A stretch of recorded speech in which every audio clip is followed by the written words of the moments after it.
नमस्कार दर्शकों, स्वागत है आप सभी का राष्ट्र प्रथम में। मैं हूं आपके साथ मानसी जैन। आइए देखते हैं इस वक्त की हेडलाइंस। 17 जल विद्युत परियोजनाओं के लिए केंद्र से पैरवी करेंगे सीएम धामी, बैठक में उठाएंगे मुद्दा। भर्ती घोटाले के विरोध में आपने किया धरना, आपा ने फूका सरकार का पुतला। ई चौपाल में बलखेड़ा गांव की 23 शिकायतों का हुआ निस्तारण। ई चौपाल में डीएम युगल किशोर पंत ने सुनी लोगों की समस्याएं। पीएम मोदी जल्द करेंगे गरीबों की समस्याओं का समाधान। शहरी गरीबों के लिए पीएम आवास से बनेंगे 4224 फ्लैट। उत्तराखंड में लागू होगी नई राजस्व संहिता, परिषद ने ड्राफ्ट तैयार कर शासन को भेजा। मुख्यमंत्री पुष्कर सिंह धामी राज्य की 17 जल विद्युत परियोजनाओं को मंजूरी के लिए जल शक्ति मंत्रालय का दरवाजा खटखटाएंगे। 21 सितंबर को किसाऊ बहुउद्देशीय परियोजनाओं को लेकर मंत्रालय में बैठक है। इस बैठक में मुख्यमंत्री मंत्रालय से राज्य की निर्बाध सूची में शामिल सभी बिजली परियोजनाओं की मंजूरी के लिए पैरवी करेंगे। बकौल मुख्यमंत्री इन परियोजनाओं के लिए उच्चतम न्यायालय की विशेषज्ञ समिति, केंद्रीय ऊर्जा मंत्रालय और वन एवं पर्यावरण मंत्रालय की स्वीकृति मिल चुकी है। केंद्रीय जल शक्ति मंत्रालय से हरी झंडी के साथ ही इन परियोजनाओं का मार्ग खुल जाएगा। अपने 48वें जन्मदिन पर आयोजित कार्यक्रम के दौरान मीडिया से बातचीत में मुख्यमंत्री ने अपनी सरकार की प्राथमिकताओं को साझा किया।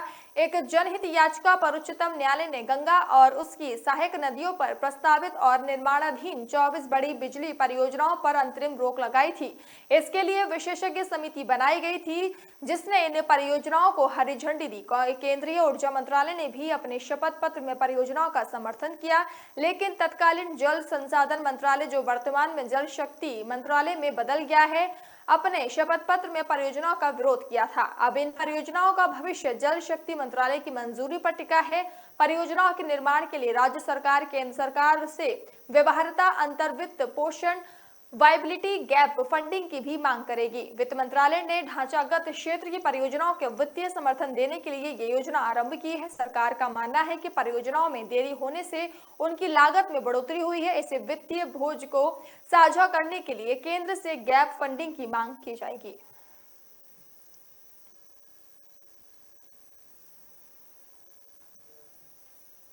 उत्तराखंड अधीनस्थ चयन आयोग के पेपर लीक मामले और विधानसभा में भर्ती घोटाले के विरोध में आम आदमी पार्टी के कार्यकर्ताओं ने चौघान पाटन और स्थित गांधी पार्क में धरना दिया। उन्होंने चौघान पाटा में प्रदेश सरकार का पुतला फूका और जमकर नारेबाजी की। सभा में वक्ताओं ने कहा कि उत्तराखंड में बेरोजगारी लगातार बढ़ने जा रही है। युवा रोजगार के लिए दर दर भटक रहे हैं। हजारों युवा उत्तराखंड अधीनस्थ चयन आयोग की परीक्षा की तैयारी करते हैं, लेकिन यूकेएसएससी पेपर लीक हो जाने से हजारों युवाओं का भविष्य अधर में लटक गया है। पेपर घोटाला कांड के बाद युवाओं के सपने चूर हो गए हैं। विधानसभा में हुई भर्ती घोटाले से युवा आहत हैं। आम युवा प्रतियोगी परीक्षाओं की सालों से तैयारी करते हैं, लेकिन पेपर लीक प्रकरण और विधानसभा में हुई भर्ती घोटाले से युवाओं के परीक्षा तंत्र से विश्वास उठने लगा है। उन्होंने मामले की सीबीआई जांच कराने की मांग की है। भर्ती घोटाले में शामिल बड़े स्तर के सभी आरोपियों के खिलाफ कार्रवाई की मांग की है। वहां पर पार्टी के जिला अध्यक्ष आनंद सिंह बिष्ट, जिला सचिव नवीन चंद्र आर्य, सचिव अरुण तिवारी, योगेंद्र युवा मोर्चा के प्रदेश उपाध्यक्ष सोहित भट्ट, युवा मोर्चा जिला अध्यक्ष दानिश कुरैशी, अल्पसंख्यक प्रकोष्ठ के जिला अध्यक्ष मुमताज खान, भीम सिंह बाहुनी, बकरार अहमद और भगवत आर्य आदि थे।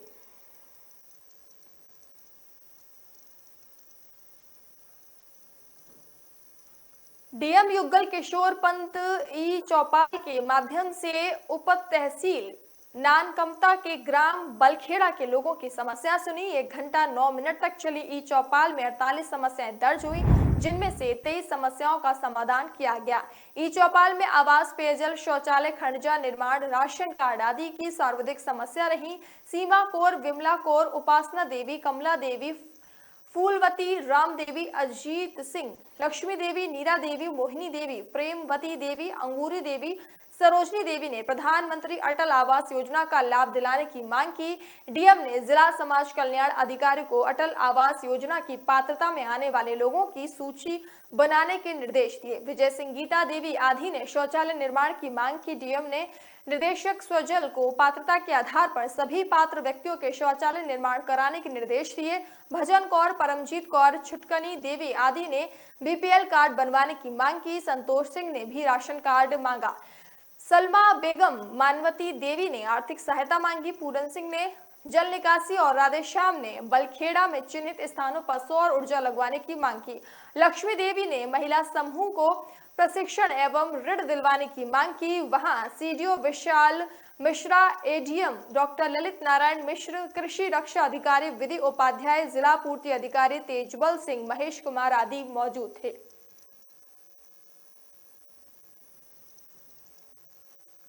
शहरी क्षेत्रों में कम कीमत पर अपना फ्लैट लेने का सपना देख रहे जरूरतमंद लोगों का सपना जल्द साकार हो सकेगा।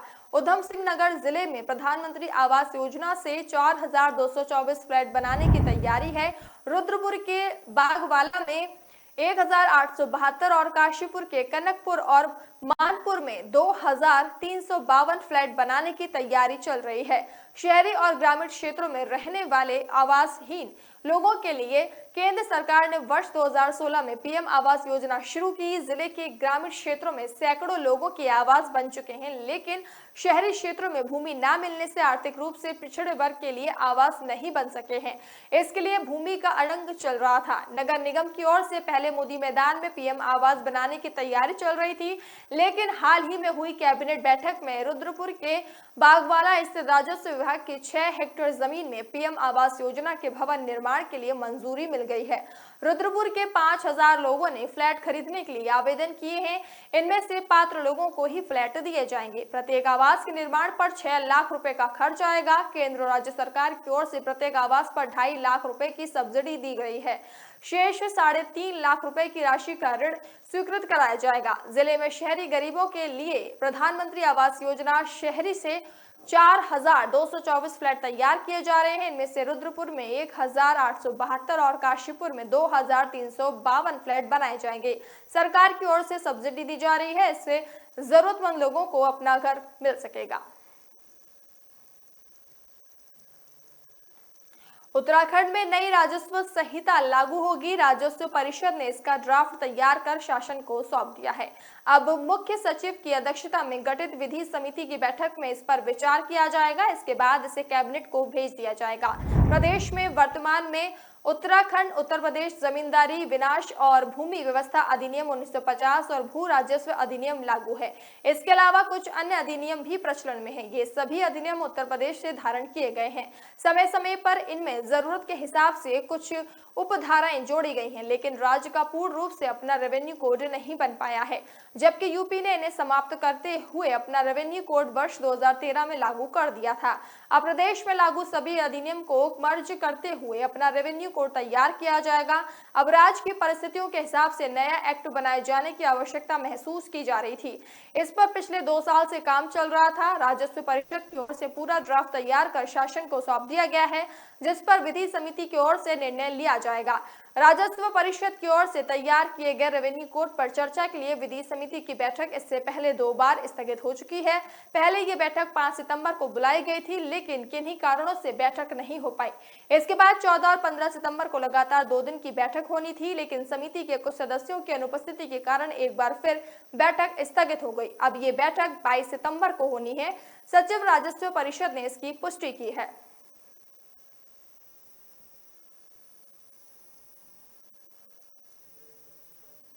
फिलहाल वक्त तो चला एक छोटे से ब्रेक का। ब्रेक के बाद जल्द हाजिर होंगे।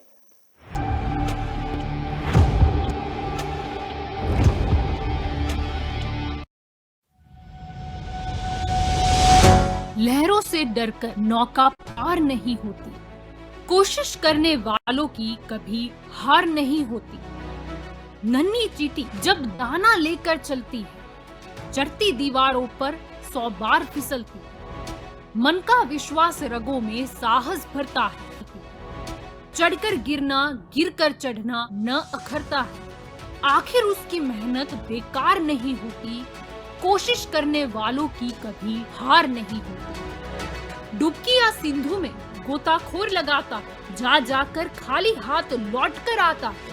मिलते नहीं सहज ही मोती गहरे पानी में, बढ़ता दो गुना उत्साह इसी हैरानी में। मुट्ठी उसकी खाली हर बार नहीं होती, कोशिश करने वालों की कभी हार नहीं होती। असफलता एक चुनौती है, इसे स्वीकार करो। क्या कमी रह गई देखो और सुधार करो। तक न सफल हो नियन को त्यागो तो, संघर्ष का मैदान छोड़कर मत भागो तो। कुछ किए बिना ही जय जयकार नहीं होती, कोशिश करने वालों की कभी हार नहीं होती। कुछ नया करो।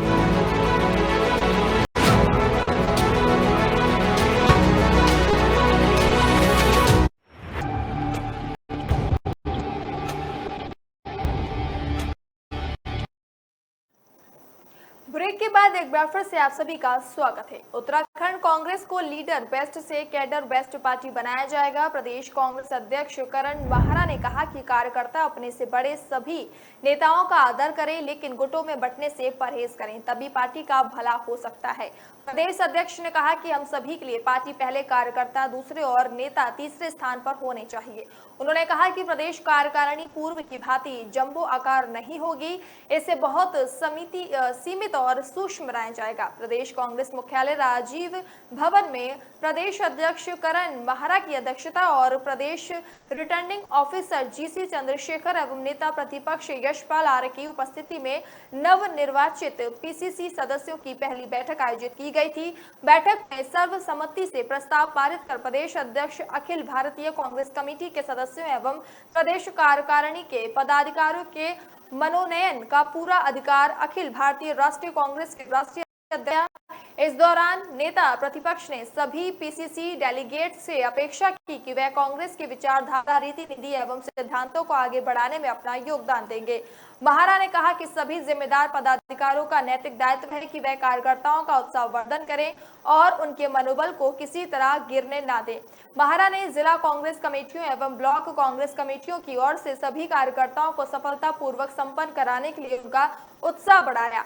पीआरओ जीसी चंद्रशेखर ने कहा, आज भाजपा विपक्षी दलों के नेताओं को डरा धमकाकर एवं खरीद फरोख्त कर अपने दल में शामिल तो करा रही है, लेकिन यदि दल बदल करने वाले इन नेताओं की पृष्ठभूमि खंगाली जाए तो पता चलेगा कि सभी अवसरवादी अनैतिक कार्यों में संलिप्त और भ्रष्ट हैं। ईमानदार और साफ छवि का व्यक्ति कांग्रेस पार्टी छोड़कर नहीं जा रहा। बैठक में उपनेता प्रतिपक्ष भुवन कापड़ी, पूर्व कैबिनेट मंत्री प्रसाद नेथानी, नवप्रभात विधायक विक्रम सिंह नेगी, फुरकान मदन बिष्ट आदि लोग मौजूद रहे।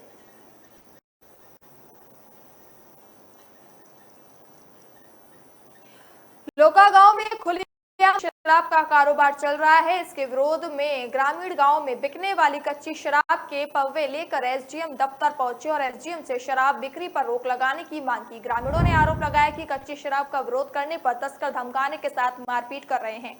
एसडीएम ने आबकारी निरीक्षक को मामले में कार्रवाई के निर्देश दिए। वहीं लौका के ग्रामीण ट्रैक्टर ट्रॉलियों में बैठकर एसडीएम कार्यालय पहुंचे। उनके पास गाँव में तस्करों की ओर से बनाई गई कच्ची शराब के पव्वे थे। उन्होंने परिसर में काफी संख्या में शराब के पव्वे रखे दिए और एसडीएम तुषार सैनी से गांव में बिक रही अवैध शराब के खिलाफ कार्रवाई की मांग की। ग्रामीणों ने कहा कि तस्कर कच्ची शराब बनाकर गांव में खुलेआम बेच रहे हैं, इससे गांव में कई घर बर्बाद हो रहे हैं और युवा पीढ़ी भी शराब के आगोश में समा रही है। कच्ची जहरीली शराब से ग्रामीणों की जान का खतरा बना रहता है। आरोप लगाया कि तस्करों के खिलाफ न तो पुलिस और न ही आबकारी विभाग की ओर से कोई कार्रवाई की जा रही है, इससे उनके हौसले बुलंद हैं। कहा कि शराब तस्करों का विरोध करने पर ग्रामीणों को धमकाया जा रहा है, उनके साथ मारपीट की जा रही है। उन्होंने तस्कर विभागों की मिलीभगत का आरोप लगाते हुए कार्रवाई की मांग की। वहीं एसडीएम ने आबकारी निरीक्षक देवेंद्र बिष्ट को कार्रवाई के निर्देश दिए। कहा कि गांव में अवैध शराब के धंधे पर सख्ती से रोक लगाई जाए। वहां हरेंद्र कुमार, राधिका देवी, विजय यादव, मीरा देवी, शीला देवी, ज्ञानती देवी और अर्जुन कुमार, बलिराम यादव आदि लोग मौजूद थे।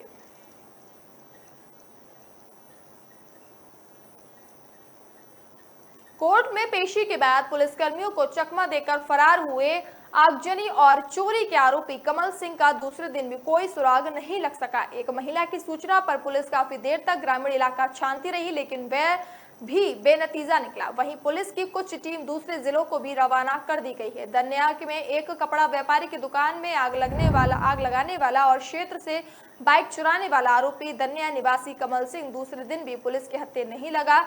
वहीं पुलिस को धक्का देकर कोर्ट में पेशी के बाद आरोपी फरार हो गया था। तभी से पुलिस लगातार ग्रामीण इलाकों से लेकर नदी और जंगलों के रास्ते पर कॉम्बिंग कर रही है, साथ ही नाकाबंदी भी हुई है। हालांकि अल्मोड़ा पुलिस अभी तक खाली हाथ है। वहीं एसएसपी पीके राय ने बताया कि शुक्रवार को कुछ पुलिस टीम दूसरे जिलों और राज्यों के लिए रवाना कर दिया गया था। जाहिर है कि आरोपी की गिरफ्तारी के समय आरोपी आया हुआ था। वहीं पुलिस को में भी उसके आपराधिक इतिहास होने की जानकारी मिली थी। अल्मोड़ा से भागने के बाद आरोपी के यूपी या चंडीगढ़ जाने की आशंका जताई जा रही है। वहीं रूट के लिए हल्द्वानी, नैनीताल, उधम सिंह नगर समेत अन्य जिलों में टीमों के पहुंचने की बात भी सामने आ रही है। एसएसपी का कहना है कि जिले में आरोपी की तलाशी के लिए 3 ड्रोन उड़ाकर निगरानी की जा रही है।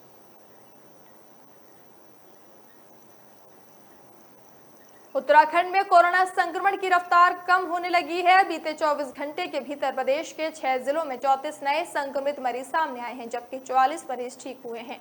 वहीं सक्रिय मरीजों की संख्या में कमी आई है। फिलहाल प्रदेश में 196 सक्रिय मरीजों का इलाज चल रहा है, जबकि गुरुवार को प्रदेश में 207 सक्रिय मरीज थे। स्वास्थ्य विभाग के मुताबिक शुक्रवार को 1187 सैंपलों की जांच रिपोर्टिंग नेगेटिव आई है। वहीं सामने आए 34 मामलों में सबसे ज्यादा 16 मामले नैनीताल में आए हैं। वहीं देहरादून में 9, हरिद्वार में 3, चमोली में 4, चंपावत और पौड़ी में 1-1 संक्रमित मरीज सामने आए हैं।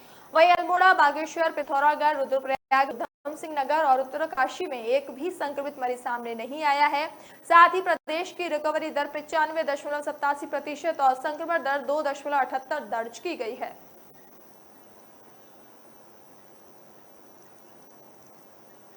उत्तराखंड में आज भी मौसम बिगड़ा रहेगा। देहरादून, टिहरी और बागेश्वर जिलों में अगले 24 घंटों में भारी बारिश की संभावना है। इसके मद्देनजर मौसम विभाग ने येलो अलर्ट जारी कर दिया है। मौसम वैज्ञानिकों के मुताबिक इन जिलों में कहीं कहीं भारी बारिश की संभावना है। कुछ इलाकों में तेज गर्जना के साथ बौछारें पड़ने और बिजली गिरने की आशंका है। ऐसे में मौसम विभाग ने जिला प्रशासन और आपदा प्रबंधन से जुड़े अधिकारियों को सतर्क रहने के निर्देश दिए हैं। पूड़ागिरी मार्ग पर लादीगाड़ के पास सड़क पर चट्टान गिरने से आवाजाही बाधित हो गई। अलबत्ता चट्टान गिरते वक्त आवाजाही नहीं होने से नुकसान नहीं हुआ। चट्टान के लुढ़कने से ठूलीगाड़ से भैरव मंदिर पर आवागमन ठप हो गया। सड़क बंद होने से फंसे बाइक सवारों ने किसी तरह अपने वाहनों को पार कराया। प्रशासन ने मौसम के मद्देनजर पूड़गिरी धाम के दर्शन करने पर 19 सितंबर तक रोक लगा दी है, लेकिन सड़क बंद होने से सेलागाड़ और आसपास के लोगों की आवाजाही पर असर पड़ रहा है। बारिश से आए मलबे ने चंपावत जिले की 14 ग्रामीण सड़कों पर आवाजाही भी रोक दी है। फिलहाल वक्त तो चला एक छोटे से ब्रेक का। ब्रेक के बाद जल्द हाजिर होंगे।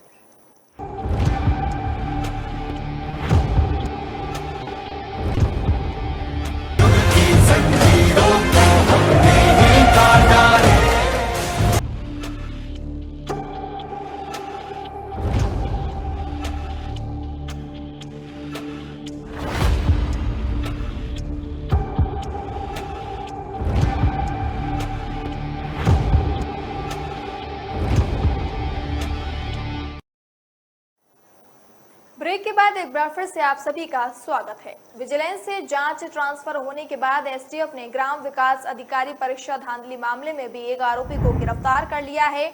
आरोपी धूमाकोट के एक सरकारी स्कूल का शिक्षक है। ग्राम पंचायत विकास अधिकारी की परीक्षा वर्ष 2016 में हुई थी। इस परीक्षा में धांधली का पता तो चला, शासन स्तर पर जांच की गई।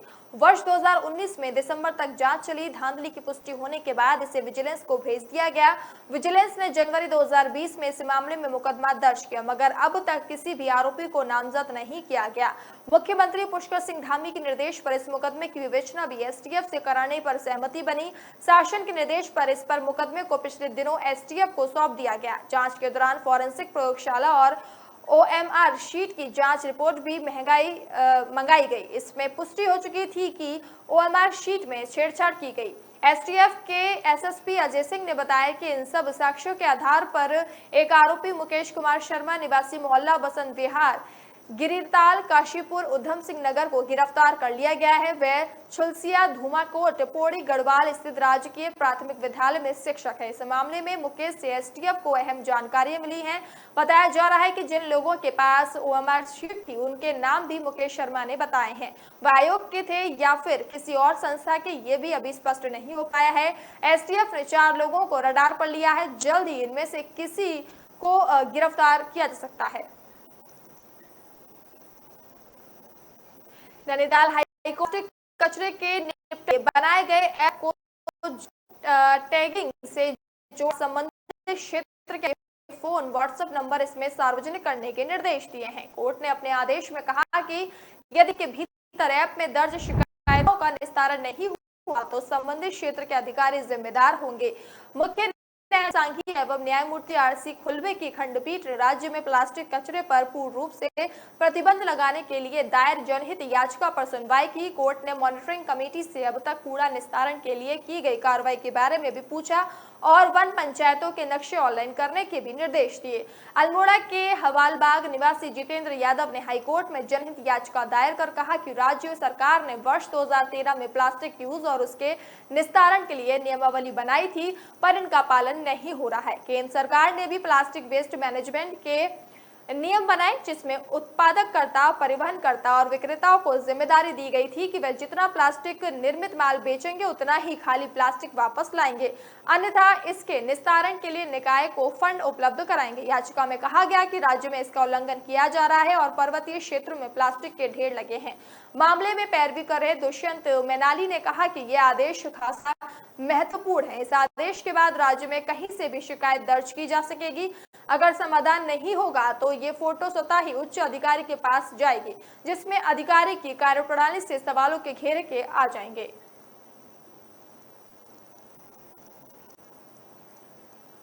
उत्तराखंड एसटीएफ ने सैयद सादिक मूसा और उनके साथी योगेश्वर के भागने के हर रास्ते को बंद कर दिया है। वे 7 दिनों तक नेपाल में भी रहे, वहां विभिन्न एजेंसियों के माध्यम से दूसरे देश भागने का प्रयास किया, लेकिन हर जगह से एसटीएफ को सूचना मिल रही है। इसके बाद मूसा ने देहरादून कोर्ट में सरेंडर की अर्जी लगाई, मगर एसटीएफ ने इसका भी कोई जवाब नहीं दिया। पेपर लीक मामले के मास्टरमाइंड मूसा को गिरफ्तार करने के लिए एसटीएफ ने उत्तर प्रदेश एसटीएफ के साथ जाल बिछाया था। गत 2 सितंबर को उसका एक साथी संपन्न राव गिरफ्तार किया गया था। उसने बताया था कि वह मूसा और योगेश्वर को 30 अगस्त को बाराबंकी तक छोड़कर आया था। इसके बाद एसटीएफ ने उत्तर प्रदेश एसटीएफ के साथ समन्वय स्थापित किया। वहां नेपाल बॉर्डर पर भी पड़ताल की गई। इसके बाद मूसा और योगेश्वर राव पर पुलिस ने इनाम की राशि भी बढ़ा दी थी। मूसा नेपाल तो चला गया, लेकिन वहां भी उसे पनाह नहीं मिल पाई। उसने तमाम एजेंसियों से संपर्क किया कि उसे सिंगापुर आदि जगहों पर भेज दे, मगर इन एजेंसियों ने भी भारतीय एजेंसियों तक ये बात पहुंचा दी। 7 दिनों बाद मूसा और योगेश्वर लखनऊ आ गए। यहां से मूसा ने अपने वकील के माध्यम से सरेंडर अर्जी कोर्ट में लगाई। इसके बाद एसटीएफ ने इसे भी गोपनीय ऑपरेशन के तहत रखा। तब मूसा को लगा कि वह नहीं बचेगा। इधर इनामी राशि बढ़ने से उसे उत्तर प्रदेश पुलिस का भी खौफ सताने लगा। आखिरकार उत्तराखंड और उत्तर प्रदेश एसटीएफ ने संयुक्त प्रयासों से बृहस्पतिवार को मूसा को गिरफ्तार किया। ऋषिकेश कर्णप्रयाग रेल परियोजना का कार्य 31 दिसंबर 2024 तक पूरा हो जाएगा। 4 धाम FLS कार्य योजना के तहत उत्तराखंड में 4 अन्य रेल लाइनों के सर्वे का कार्य पूरा हो चुका है। रेल विकास निगम ने आरटीओ के तहत ये जानकारी दी है। काशीपुर निवासी आरटीआई कार्यकर्ता नदीम उद्दीन ने रेल मंत्रालय से उत्तराखंड की नई रेल लाइनों के संबंध में सूचनाएं मांगी थी।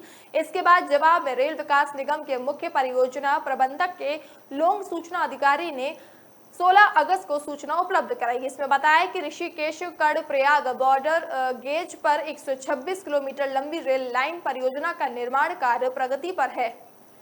4 धाम यात्रा मार्ग पर FLS कार्य के तहत 122 kilometre Doiwala Uttarkashi Barkot Saikot Sonprayag, 91 kilometre Saikot Joshimath, 86 kilometre Saikot से पीपलकोटी, 21 किलोमीटर अंतिम स्थान निर्धारण सर्वे कार्य पूरा किया गया है। ऋषिकेश कर्णप्रयाग लाइन 9 पैकेजों में विभाजित है। यह परियोजना पूरी होने की तिथि 31 दिसंबर 2024 है।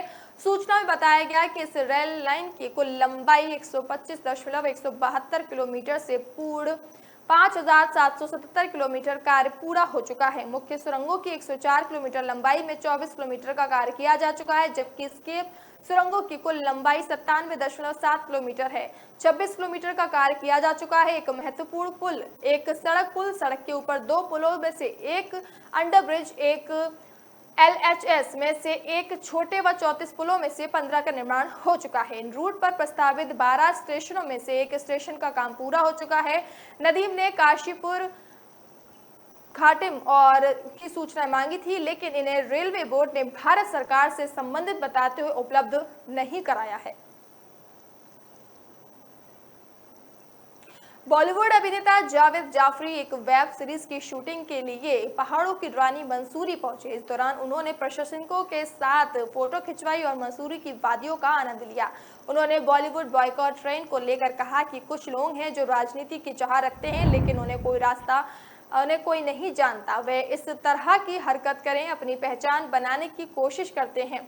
वहीं शूटिंग के बाद अभिनेता जावेद जाफरी प्रशंसकों से मिले। उन्होंने कहा कि मंसूरी बहुत ही खूबसूरत जगह है और शूटिंग के लिए ये कई बेहतरीन लोकेशन है। उन्होंने पत्रकारों से वार्ता में कहा कि वेब सीरीज की शूटिंग माल रोड स्थित व अन्य जगहों पर की गई है। बॉलीवुड लोगों के मनोरंजन के लिए फिल्में बनाता है। उन्होंने साउथ की फिल्मों को लेकर कहा कि वहां ऐसे इमोशन को टच किया जाता है जिससे देश के लोग सीधे जुड़ जाते हैं। वहां माँ, परिवार, भाई समेत ऐसे तमाम बिंदुओं को फिल्मों में शामिल किया जाता है जिससे लोग वहां की फिल्मों को पसंद करते हैं।